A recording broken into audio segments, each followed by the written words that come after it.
প্রকল্প, তারপর বার্ষিক উন্নয়ন কর্মসূচি, তারপর প্রকল্প প্রণয়ন, কিভাবে অপচয় দুর্নীতি কমানো যায়, এগুলো নিয়ে কথা হয়েছে।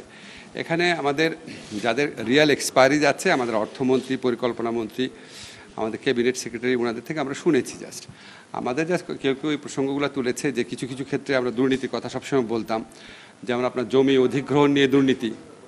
জমি অধিগ্রহণ করার সময় যে এত বেশি দাম বৃদ্ধি করে দেখায়, এই জন্য প্রকল্প ব্যয় বেড়ে যায়। তারপরে আপনার পিডাব্লিউডিতে জিনিসপত্রের দাম অনেক বাড়িয়ে বিক্রি করে, বালিশকাণ্ড আপনাদের মনে আছে। এই সমস্ত বিষয়ে পদক্ষেপ যেন নেওয়া হয়, এগুলি আলোচনা হচ্ছে। আমাদের প্রকল্পের দুর্নীতির ব্যাপারে ধরেন আমি যে এই জিনিসগুলো ভালো বুঝি না, এগুলি তো পরিকল্পনা কমিশন আছে, পরিকল্পনা মন্ত্রণালয় আছে, আমাদের অর্থ মন্ত্রণালয় আছে, ওনারা দেখছেন। আমাদের যারা সিনিয়র সচিবরা আছেন ওনারা দেখছেন।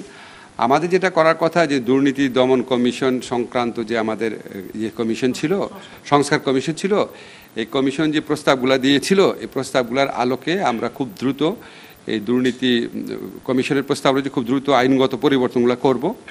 আপনাদের একটা শুধু অগ্রগতি জানাতে পারি যে আমাদের এই আইনগুলোর কাজ, সংস্কারমূলক কাজ দ্রুততর করার জন্য আমরা যে ব্যারিস্টার তানিম শাওন আছে, ডক্টর কামাল হোসেন ফার্মের যে পার্টনার, উনি একদম বিনা বেতনে অবৈতনিকভাবে আমাদের এখানে সার্বক্ষণিক একজন কনসালটেন্ট হিসাবে কাজ করছেন, আজকের থেকে শুরু করেছেন।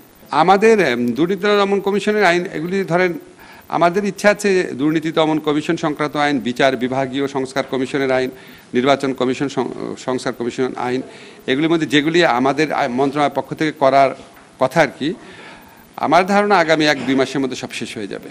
শোনেন, নির্বাচন অনুষ্ঠানের দায়িত্ব হচ্ছে সরকারের, নির্বাচন অনুষ্ঠানের দায়িত্ব দলের না। নির্বাচন অনুষ্ঠানে সরকার দৃঢ় প্রতিজ্ঞ, সকল কিছুই আমাদের যত স্টেপস আছে সকল কিছু আমরা মাথার মধ্যে এটাই রাখছি যে ফেব্রুয়ারিতে নির্বাচন, আমরা ফেব্রুয়ারিতে চলে যাব। এখন রাজনৈতিক দল তো বিভিন্ন উদ্দেশ্যে বিভিন্ন কথা বলে, এবং ওইটা তো একটা রাজনীতির প্রক্রিয়া, আপনারা তো এটা সবসময় দেখছেনই।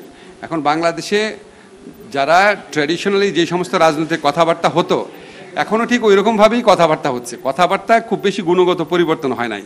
ফলে নির্বাচনের সময় নিয়ে কে কী বললো না বললো, এটা আপনার রাজনৈতিক প্রক্রিয়ার অংশ হিসাবেই দেখবেন। আমাদের সরকারের পক্ষ থেকে আমরা দৃঢ় প্রতিজ্ঞ আছি। আমাদের স্যার একজন সর্বজন স্বীকৃত, একজন বিশ্ব পর্যায়ে নন্দিত মানুষ, উনি নিজে ঘোষণা করেছেন, এবং ওনার এই ঘোষণার থেকে আমাদের পিছিয়ে আসার বিন্দুমাত্র মানে চিন্তা নাই, বিন্দুমাত্র চিন্তা নেই। ঠিক আছে।